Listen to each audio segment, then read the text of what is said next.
Luz Doris Ramírez, muchísimas gracias por aceptar la invitación de Más Allá de lo que Vemos. Gracias por participar en esta segunda temporada del programa. Es muy importante contar con usted el día de hoy debido al tema que vamos a tratar, que es explotación sexual y comercial de niños, niñas y adolescentes.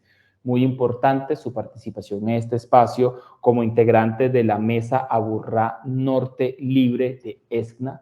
Muchísimas gracias por estar aquí presente y bienvenida. Bueno, Ixel, muchísimas gracias a ti por esta invitación.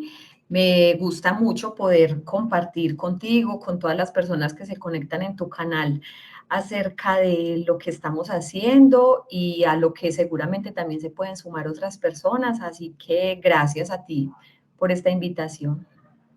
Quiero que comencemos exactamente hablando de lo que es la conformación de esta mesa libre de ESNA y que usted me diga la participación que tiene de esta forma tan importante. Listo, Ixel. Bueno, entonces mira, la Mesa Aburrá Norte Libre de ESNA es un espacio de incidencia política, es un escenario de participación social que busca aportar a liberar un territorio de una violencia, que es la explotación sexual y comercial de niñas, niños y adolescentes. La mesa nació en el año 2019 en el marco de un proyecto que realizamos entre la Universidad de Antioquia y el área metropolitana del Valle de Aburrá. En ese momento yo hacía parte del equipo de coinvestigación, coinvestigadores de la Universidad de Antioquia. Hicimos una investigación acerca de cómo estaba ocurriendo esta problemática en el norte y en el sur del Valle de Aburrá, porque en Medellín se han hecho ya investigaciones y Medellín tiene una mesa contra la EXNA. Fruto pues del trabajo de esa mesa surgió ese proyecto de investigación, hicimos la investigación para Aburrá Norte y para Aburrá Sur. Uno de los propósitos de esa investigación era activar un espacio de respuesta para generar acciones en torno a la prevención y la erradicación de esta problemática, y uno de esos espacios de respuesta fueron dos mesas, la Mesa Aburrá Norte y la Mesa Aburrá Sur, libres de EXNA. Yo hago parte específicamente de la Mesa Aburrá Norte. Esa mesa hoy la estamos conformando los 4 municipios de la Aburrá Norte, que son Bello, Copacabana, Girardota y Barbosa. Entonces, a nivel territorial son esos 4 municipios. Pero además es una mesa, entonces ese es el factor o el sentido intermunicipal de la mesa. Pero además tiene otro sentido que es intersectorial. Entonces la mesa la integramos personas de pues actores institucionales, entonces están las 4 administraciones municipales, está la gobernación de Antioquia, yo hago parte en este momento de la gobernación, entonces ahí estoy también como sumando desde este escenario. Está la Policía de Infancia y Adolescencia, tenemos al Ministerio del Trabajo, tenemos Instituto Colombiano de Bienestar Familiar también vinculado, tenemos retos pues de vincular al sector productivo, al sector turístico, al sector de transporte, ya que tienen mucho que ver también en temas relacionados con esta problemática. Entonces, bueno, es un escenario que busca articular a todos los actores que tienen algún tipo de incidencia en el trabajo de prevención de violencias y en el trabajo de promoción de derechos para lograr erradicar esta problemática. Eso más o menos es la mesa. Hacemos un montón de cosas. Si quieres, ahorita ya te voy ampliando. Maravilloso. Y quiero hacer una pregunta muy importante. Más allá, pues, de saber, obviamente, lo importante, valga la redundancia, de este tema a tratar sobre la explotación sexual y comercial de niños, niñas y adolescentes, quiero un poco de contexto histórico sobre ese tema de explotación del niño, niña y adolescente. Listo, muy interesante tu pregunta. Pues empezaría diciendo como aclarar ese concepto, ¿sí? ¿Qué es eso de la explotación sexual y comercial de niños, niñas y adolescentes? Y ahí lo primero es decir que cuando estamos hablando de esto, claramente estamos hablando de una vulneración a los derechos de las niñas, los niños y los adolescentes. Estamos hablando de una violencia especialmente pues en el campo de las violencias sexuales, pero también estamos hablando de un delito, ¿sí? La explotación sexual y comercial de niños, niñas y adolescentes es un delito, está tipificado en el Código Penal colombiano. A nivel de esa tipificación ha tenido muchas modificaciones. Digamos que todavía hay, a mí me gusta pensarlo en términos de retos más que en términos de dificultades, y tenemos un reto como sociedad colombiana, y es poder seguir transformando algunos de los imaginarios que reproducen y que mantienen esta violencia en escena, ¿sí? Y uno de ellos es que se normaliza, que se tiende en muchos contextos a asimilar esta violencia con un trabajo, ¿sí? Entonces, muchas personas dicen que es una elección libre y voluntaria de las niñas, los niños y adolescentes trabajar sexualmente. Tú haces esa cara porque claramente tú ya lo has venido cuestionando, pero esa es una de las labores incluso que nosotros hacemos, y creo que esa es una de las mayores dificultades y retos. Y llego a ella contándote lo que pasa con nuestro Código Penal colombiano, porque el Código Penal todavía tiene expresiones como prostitución infantil, por ejemplo. Nuestro Código Penal todavía dice demanda de, no, ya él ya dice demanda de explotación sexual, pero habla de términos como prostitución infantil, como pornografía infantil, y nosotros justo desde este trabajo de base pedagógico que hacemos, hemos venido avanzando en cuestionar esos conceptos, ¿sí? La prostitución es un ejercicio libre, voluntario, ¿sí? Es una práctica que ejercen las personas en libertad. La explotación sexual de niños, niñas y adolescentes siempre está en el marco de una situación de aprovechamiento de la situación de vulnerabilidad de ese niño, niña o adolescente. Y es vulnerabilidad por varias cosas. Una, a razón de la edad, ¿cierto? Otra, a razón, por ejemplo, de dificultades económicas, de la situación social, o a razón, por ejemplo, de posiciones de poder que tienen ciertos actores en los territorios y que ejercen esas presiones o ese poder pues inadecuado sobre los niños, niñas y adolescentes. Eh, entonces diría pues como eso, inicialmente, entonces tenemos que es un delito, que es una violencia sexual, que es una vulneración de derechos, que en nuestro país todavía hay muchas personas que no lo conciben así, que todavía lo normalizan, que lo ven como una decisión, que lo ven como un trabajo, como te decía, no como una violencia, no como un delito. Y cuando digo personas, eso se refiere tanto a la sociedad civil, ¿sí? A la gente de a pie o del común, como a los mismos niños, niñas y adolescentes, pero también a veces a las mismas autoridades que están involucradas en la respuesta, ¿cierto? Todavía nos falta como pensarnos mucho como sociedad, cuestionar todavía muchos de estos patrones que, como te decía, reproducen la violencia, y empezar a como a preguntarnos por asuntos, a preguntarnos y a transformar, pues, como desde asuntos más fundamentales, ¿sí? De ahí te decía ahorita la importancia, pues, de cómo nosotros nos nombramos como Mesa Aburra Norte Libre de Exna, porque esta es una violencia que reduce las posibilidades de libertad, que vulnera la dignidad, que vulnera la integridad de los niños, niñas y adolescentes, y por eso es que le hacemos tanto énfasis a la libertad, ¿sí? También hay asuntos que tienen que ver con la precariedad económica de las familias, que hacen que eh, ocurran y se normalicen ciertas modalidades de explotación sexual. Tiene que ver con un auge también de de la vocación turística de este lugar, de este país, de esta zona en particular, el estar aquí al lado de Medellín, que se ha venido construyendo pues con una imagen frente a los turistas que de pronto no ayuda mucho.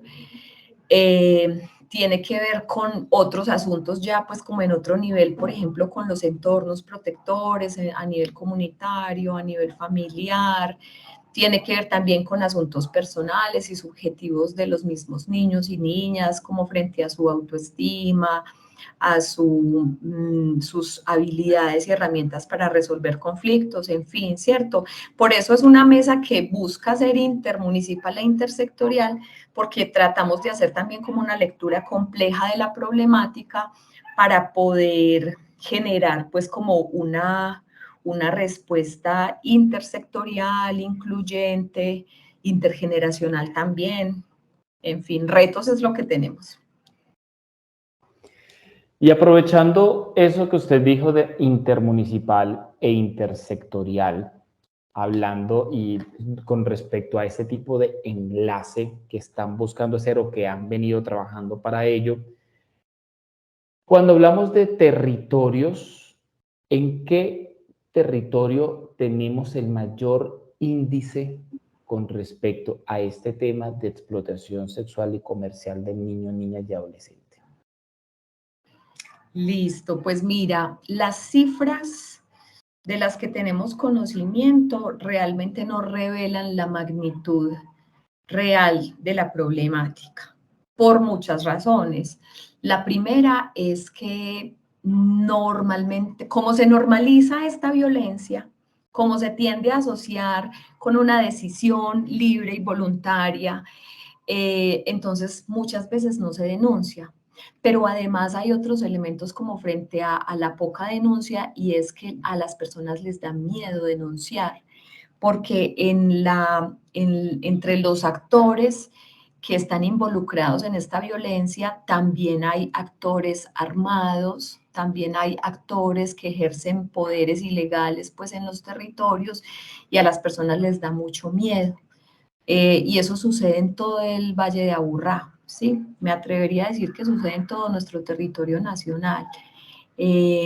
La explotación sexual de los niños, niñas y adolescentes se ha vuelto lamentablemente una fuente de recursos para el accionar criminal, ¿sí? Para organizaciones, grupos delincuenciales organizados, para redes de trata de personas. Entonces, frente a todo ese accionar criminal, la respuesta de la comunidad es de miedo, ¿sí?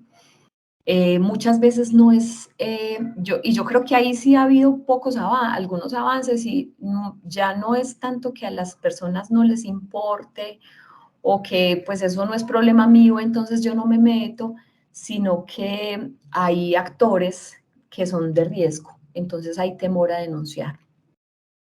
El hecho de que haya temor a denunciar, el hecho de que haya pocas denuncias, entonces nos lleva a que no tenemos cifras muy cercanas a la realidad. Eso es lo que llamamos subregistro. Hay muchísimo subregistro frente a la problemática. Los casos, sí te puedo decir como que frente a registro, nosotros en la investigación que hicimos en el 2019 hicimos como un cruce de lo que arroja la base de datos de indiciados de la policía de infancia, de la policía. Hicimos el cruce con la base de datos de Civigila, que son los reportes que se hacen por salud, y no logramos hacer el cruce con la base de datos de protección, o sea, la respuesta que ICBF hace cuando hay casos de EXNA. Los datos ni siquiera se acercaban unos entre ellos, ¿cierto? Digamos que, por decir cualquier número, la policía nos reportaba 10 indiciados o 10, pues, hechos, ¿cómo es que dicen ellos? Hechos, bueno, delictivos, o denuncias, ¿cierto? Como tal. Y salud nos reportaba 3, ¿sí? Si la ruta funcionara adecuadamente, los mismos que hay por salud debieran estar por justicia, pero no pasa de esa manera. De todas maneras, la base de datos más amplia y más completa que tenemos es la de policía y nos reporta en Aburrá Norte la mayor cantidad de denuncias, no voy a decir de casos, ¿sí? Y ahí insisto pues que es diferente. La mayor cantidad de denuncias la tuvimos en el municipio de Bello para ese periodo que estuvimos haciendo la investigación, que fue entre 2014 y 2018. Pero además nosotros en esa investigación, Ixel, hicimos un ejercicio de identificar zonas de riesgo. O sea, nosotros mezclamos metodologías quanti y quali para poder hacer una investigación pues como lo más amplia posible. Y en esa parte quali hicimos identificación de zonas de riesgo con diferentes actores territoriales y eso nos permitió reconocer, por ejemplo, que el municipio de Barbosa fue el que mayor cantidad de zonas de riesgo identificó, ¿sí? ¿Por qué? Por unas particularidades que hay en ese territorio, tiene más zonas de riesgo para la ocurrencia de una de las modalidades de la explotación sexual, que es en contextos de viajes y turismo, ¿sí? Entonces ahí mira cómo viene a jugar la vocación territorial, ¿cierto? Es una zona con fincas de recreo, es una zona rural muy dispersa, muy grande. Barbosa es uno de los municipios, yo creo que es el municipio más grande, en ruralidad es inmenso. Entonces las fincas de recreo se han vuelto un escenario de riesgo para la ocurrencia de la explotación sexual. En Bello, por ejemplo, no hay esta situación, pero hay zonas de riesgo para la ocurrencia en otras modalidades relacionadas, por ejemplo, con la utilización por grupos delincuenciales organizados. Sí, entonces ese diagnóstico nos permitió reconocer eh, riesgos de zonas, ¿cierto? Zonas de riesgo para la ocurrencia de la explotación sexual. Nos permitió reconocer algo que sí es muy importante y es cuáles son los tipos de delitos relacionados con la explotación sexual que más se denuncian. Y en ellos entonces entramos con algo que es clave en este tiempo y es que son aquellos que ocurren en entornos digitales. Y ahí hablar de ubicación territorial, tú estás conectado a tu dispositivo aquí en Medellín, pero después te vas a Barbosa y sigues aquí conectado, ¿cierto? Entonces, en este tipo de modalidad es muy difícil hacer una ubicación territorial, ¿cierto? Hacer una georreferenciación es muy difícil. Ahora dos preguntas en una, A ver. que me parecen importantes. ¿Qué pasa con ese niño rescatado, ese niño que se logra hacer un trabajo después de haber sido víctima de explotación sexual y comercial? Y a su vez, ¿qué pasa con el explotador o qué pasa a nivel de sanción con la persona que provocó la explotación de, de este niño, de este infante? Uh-huh. Qué bien, sí, son dos preguntas muy importantes. Y quiero decir de entrada que me gusta mucho como lo nombras, ¿sí? Porque no estás hablando estás relacionando al niño ni adolescente como víctima, y efectivamente son víctimas de una vulneración, y a las personas, al explotador, no lo estás llamando como un cliente, ¿sí? Que es parte de la normalización que hay, ¿cierto? Que lo nombran algunas personas como los clientes de la explotación y no son clientes, son explotadores, son claramente delincuentes, ¿sí? Entonces, ahí te hago la anotacioncita, excelente eso que estás, como lo estás nombrando. Dicho esto, entonces, pues, ¿qué pasa con un niño o niña cuando se realizan acciones de rescate, como tú lo dices, o cuando un niño, niña o adolescente llega a los servicios de salud, de justicia o de protección por una situación de explotación sexual y comercial? La respuesta, el deber ser, es que haya una respuesta en esos tres niveles de lo que llamamos la ruta de atención. Una atención por salud integral, no es solo salud física, sino también salud mental, ¿cierto? Y el contexto psicosocial y familiar.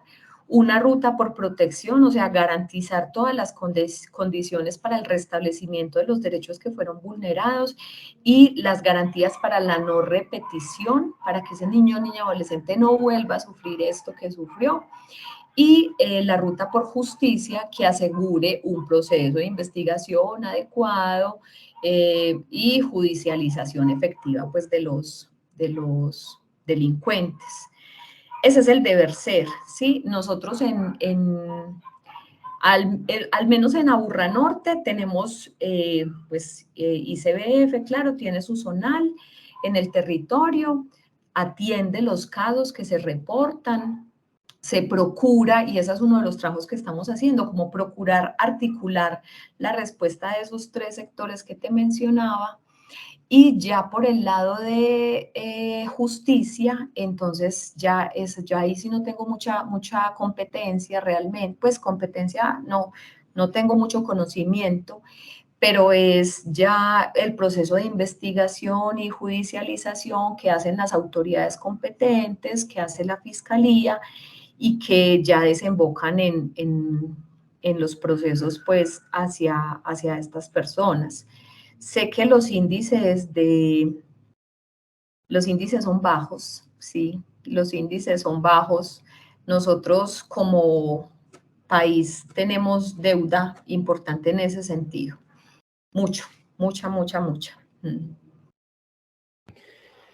Y con estos casos digamos que de exención al explotador, de casualidad habrán índices o algo que indique que es más común, si la explotación por parte de algún familiar o cercano directo al niño o un tercero. ¿Se conocen esas cifras o algo que asimile eso? Mira, más o menos, ¿sí? Más o menos. Es muy importante hacer caracterización, ¿sí? Caracterización de los explotadores, reconociendo que hay varios roles dentro de los explotadores sexuales. Un rol son el perpetrador, quien perpetra como tal la explotación sexual, que es abusador sexual además, pero también hay otros roles que son quienes favorecen, que son proxenetas, ¿sí? Hay otro rol, normalmente esos proxenetas son personas cercanas a los niños, niñas y adolescentes. Pueden o no ser de su grupo familiar, pero sí son personas cercanas que van logrando envolverlos, involucrarlos, ganarse su confianza, ¿sí? Hay otro rol que son inductores. En estos inductores pueden o no también ser personas de su círculo familiar, que son esas personas que, como su nombre lo dice, inducen a que esto ocurra. Hay otros beneficiarios como no directos, que son, por ejemplo, estos casi nunca son del grupo familiar, por ejemplo, personas de transporte o de sector turismo o de los hoteles y de los moteles, que identifican que al hotel está ingresando una persona adulta con un menor de edad y callan ante esto, ¿cierto? También están cometiendo un delito, también son explotadores, pero digamos que no son directos y se benefician económicamente de una vulneración a los derechos de los niños y las niñas, ¿sí? Hay un asunto importante que ayuda a entender esto que decías de la caracterización de los victimarios, y es que en el abuso sexual casi siempre el abusador está dentro del círculo familiar y casi siempre ocurre en la primera infancia o desde la primera infancia. En la explotación sexual, el victimario está en cualquier parte, no solo dentro del círculo familiar, sino que también puede estar afuera, a diferencia del abuso sexual. Entonces, sí ves cómo hay mayor potencialidad de riesgo para la explotación sexual. En la caracterización que nosotros hicimos en esta investigación frente a victimarios, identificamos algo que también es importante reconocer y nombrar, y es que también hay victimarios mujeres, ¿sí? que no solo son los hombres, también hay mujeres victimarias, la mayoría de mujeres indiciadas por casos de explotación sexual lo son por el delito de proxenetismo, ¿sí? Entonces, digamos que el rol de algunas de las mujeres que hacen parte de estas redes delincuenciales o que hacen parte de este delito es el de intermediadoras, ¿cierto? Como inductoras o como proxenetas, no son quienes perpetran la violencia, ¿sí? Incluso hay mujeres que salen a buscar niños, niñas y adolescentes para desplazarse con ellos o con ellas hacia el lugar donde ocurre el abuso, una modalidad de trata eh, donde los victimarios, perdón, son tanto hombres como mujeres. En edades vimos que son desde los 19 años, 17 años, hasta los N años, todas las edades, ¿sí? Poder establecer o esclarecer como el perfil de los victimarios es complejo, por lo que te decía, pues como del acceso a las cifras, del acceso a los datos de, no solo eso, y te estoy hablando, perdón, de indiciados, no te estoy hablando de judicializados. No te sabría decir ese dato porque nunca lo he conocido. Esos son indiciados. Indiciados tenemos como esa información. Y hay otro tipo de victimarios que no están indiciados, pero que sabemos que existen y que son todas estas personas que consumen material de abuso de niños, niñas y adolescentes a través de los entornos digitales. Eso que la sociedad que comúnmente llama pornografía infantil, ¿cierto? Estas personas que consumen esos contenidos son muy difíciles de identificar, sobre todo porque como son contenidos que viajan a través del Internet, entonces los consumen N número de personas y digamos que es como si se reprodujera esa vulneración una y otra vez cada vez que se reproduce ese contenido.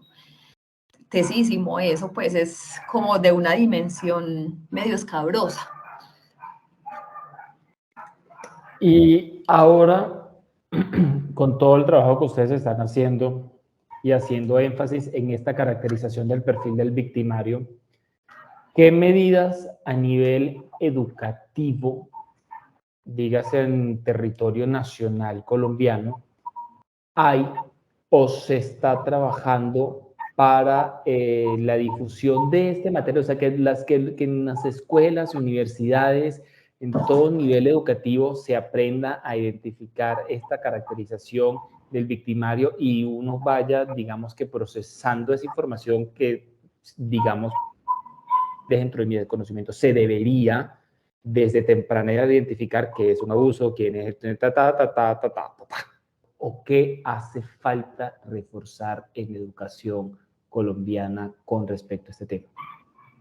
Mucho, que haga falta muchísimo. Sí, te voy a contar. Nosotros en la mesa hacemos procesos de identificación de riesgo, por ejemplo, en los entornos digitales. Entonces hacemos espacios pedagógicos con los niños y las niñas, con las familias, con los adolescentes, pero también con actores institucionales, para que nos pensemos el tema del bienestar digital y de la seguridad en los entornos digitales, por ejemplo. Y ahí les hacemos mucho énfasis en sospechar, porque nos toca aprender a sospechar a través de las redes sociales. Las personas que hacen grooming, por ejemplo, logran involucrar a los niños y a las niñas. Entonces, nosotros hacemos ese trabajo desde la mesa, ¿sí? Desde la mesa también le hemos hecho, con esa investigación que te mencionaba ahora, la recomendación a las autoridades territoriales para que hagan acciones en campo, en esas zonas donde se identificaron riesgos, para que hagan acciones de pedagogía, de sensibilización, pero además también acciones de control que permitan desestimular y transformar esa zona de riesgo en una zona de protección, ¿cierto? Esas ya no son acciones de pedagogía social, sí, pero son sobre todo acciones ya de control, sí, de control y de sanción social. Además, hacemos también procesos en las instituciones educativas para identificar riesgos, para informar sobre esto, para incluso una formación en derechos, ¿cierto? Que los niños, las niñas y los adolescentes entiendan y reconozcan que esto no es un trabajo, que esto es una violencia y que se están vulnerando sus derechos, ¿cierto? Sus derechos sexuales y reproductivos, pero también su derecho a la dignidad, a la integridad, a ser humanos, a no ser tratados como cosas, ¿sí? Porque en esta violencia se objetiviza el cuerpo de ellos y además se trata como si fuera una mercancía. Eso un poquito como lo que hacemos a nivel territorial. La Mesa de Medellín también lo hace. En Medellín se realizan también acciones en este sentido, igualmente en Aburrá Sur. A nivel nacional hay iniciativas también, hay una línea, hay un lineamiento de política pública de ICBF en el tema. A nivel nacional, el Ministerio de Comercio también tiene un proceso de formación para operadores turísticos. Es un curso que se hace de manera virtual donde le ofrecen claridades a los operadores turísticos para que no se presten en sus instituciones, en sus entidades, para este tipo de delito. Hay acciones también desde los comités municipales, departamentales y a nivel nacional de lucha contra la trata de personas y la explotación sexual y comercial de niños, niñas y adolescentes. Sí hay acciones, sí se hacen acciones, que falta, claro que falta definitivamente. En los entornos escolares hay que trabajar muchísimo esto, pero también con las familias, ¿cierto? Hay que hacer muchísima alfabetización digital y alfabetización en derechos a las colombianas y a los colombianos y a los colombianes. Podría resultar un poco contraproducente con respecto al consumo digital de lo que llaman pornografía infantil, ya que ha hecho usted énfasis en ese punto tan importante en varias ocasiones. ¿Resulta contraproducente el hecho de todo esto del valle del software, de Wi-Fi libre en todos los espacios públicos de Medellín o del Valle de la Aburrá, este fácil acceso que se tiene al Internet? ¿Podría resultar contraproducente la creación y reproducción y repetición y difusión de todo este material con este acceso tan libre y tan gratuito al Internet? Ixel, yo te voy a dar una opinión, ¿sí? No la sustento en ningún tipo de investigación, lo que te digo es absolutamente mi opinión. Yo creo que la información, no, el acceso a Internet debe ser para todos y debe ser libre, debiera ser libre para todas y para todos, porque es el acceso a la información, es democratizarla, ¿cierto? El problema no es el Internet, el problema no es la conectividad, el problema es que no tenemos prácticas, que no tenemos conciencia de los riesgos a los cuales nos exponemos con el uso inadecuado de las redes sociales, de los dispositivos, ¿cierto? A nosotros, yo se lo digo mucho a las familias con un ejemplo, y es que a mí de chiquita, desde chiquita, me enseñaron que al salir a la calle tenía que cerrar la puerta de la casa y que para cruzar la calle tenía que mirar a un lado que no vinieran carros porque ese era un riesgo y mirar al otro que no vinieran carros porque eso era un riesgo, ¿cierto? Cuando los niños y las niñas se conectan a las redes sociales, no les enseñamos cuáles son los riesgos, de qué se tienen que proteger. Eso es lo que tenemos que hacer, ¿cierto? Entonces, no es irnos en contra del Internet, ni de las conexiones, ni siquiera de las redes sociales, sino aprender a usarlas bien. Sí, es lo que hemos estado llamando bienestar digital. Bienestar digital, y que estos medios digitales se vuelvan también un entorno protector, ¿sí? Un entorno seguro. Usted hace rato dijo algo muy importante, y es que cuando estamos hablando de las distintas instituciones que tocan estos temas a favor del cuidado del niño, niña y el adolescente para la protección de sus derechos, dijo que a veces esas rutas no funcionaban del todo bien, dando el ejemplo de que los números no encajaban entre ellos. Esa falla ya institucional que se tiene en Colombia, ¿por qué es? ¿A qué se debe? Pues nosotros, de los miles de diagnósticos que tenemos en nuestra ciudad, en nuestras ciudades, hay una o hay una dificultad que siempre sale a la luz y es la falta de articulación institucional, ¿sí? Hacemos un montón de cosas. Mira, yo te estaba nombrando, ICBF hace esto, nosotros hacemos aquello, Secretaría de Educación hace no sé qué, Salud hace no sé cuántas, pero no nos articulamos, no nos articulamos. A nosotros, en general, nos va muy mal, nos va muy mal en lo que tiene que ver con cultura del dato.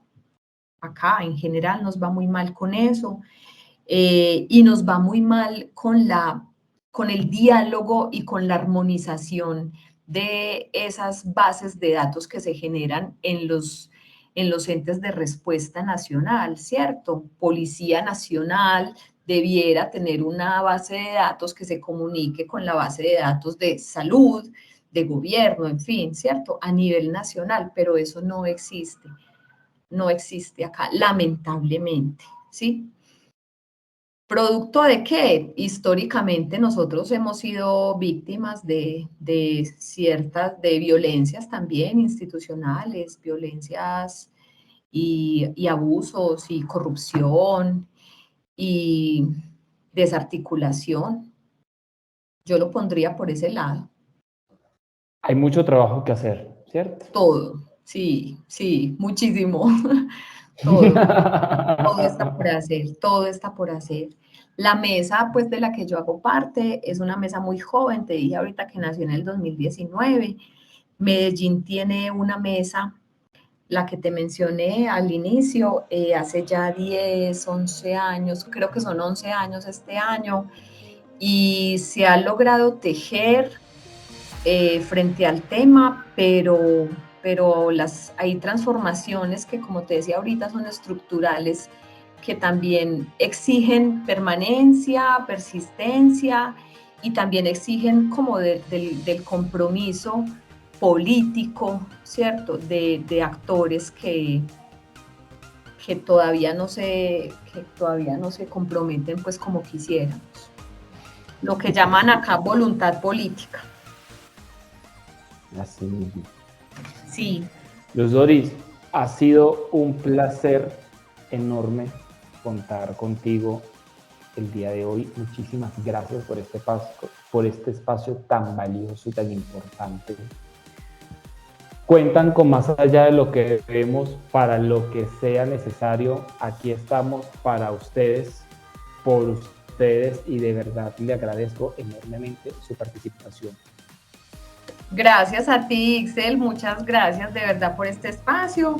Y claro, hay muchas cositas que seguramente te podremos contar desde otras cosas que ayuden a ampliar esa pregunta por cómo es vivir en Colombia, qué es Colombia y aquí cómo es que pasa lo que pasa y por qué. Muchas gracias por este espacio, muy agradable. No, muchas gracias a ustedes. Como siempre le digo a todos los invitados, a puertas de Más Allá de lo que vemos quedan abiertas para que siempre vuelvan, para que recomienden este espacio, porque es muy importante aclarar estos puntos y educarnos constantemente para tener claridad sobre estos temas y los canales regulares para, desde nuestra más humilde posición, poder aportar lo que uno como ser humano puede aportar para estas problemáticas. Nuevamente le agradezco por estar aquí y seguiremos en contacto. Listo, Ixel, muchas gracias a ti, con mucho cariño, que estés bien. Chao a todas y todos. Chao.